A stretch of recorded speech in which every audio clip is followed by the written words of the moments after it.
جربوا هالطريقة ديال اللحم، كتجي بنينة البنات ومعلكة وخطيرة بدون قطرة ماء. كيجي زوين زوين زوين وبالنكهة بالمذاق ديال المروزية.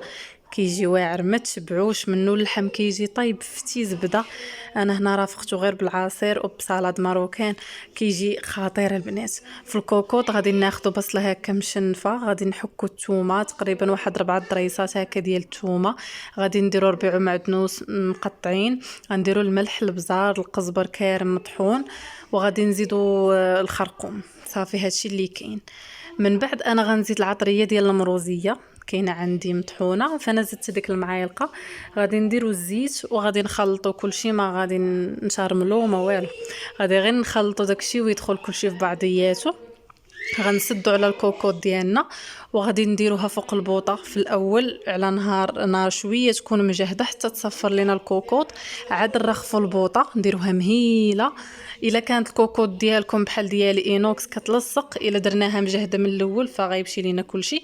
غادي نديروها مهيله من الاول، غادي نديروا البوطه ديالكم مهيله ونساوها مره مره، دوروها هكا حركوها بايدكم. غتعطيوها واحد الساعه الا روب، ساعه ونص كاع الا كان اللحم ما كيطيبش، ساعه ونص كاع. صافي وحلوا على اللحيمه ديالكم، غتصيبوها طلقه الماء ديالها وكتجي ملبيه ملبيه وبنينه واللحم طيب زبده. كتجي واعره يا البنات، كتجي واعره.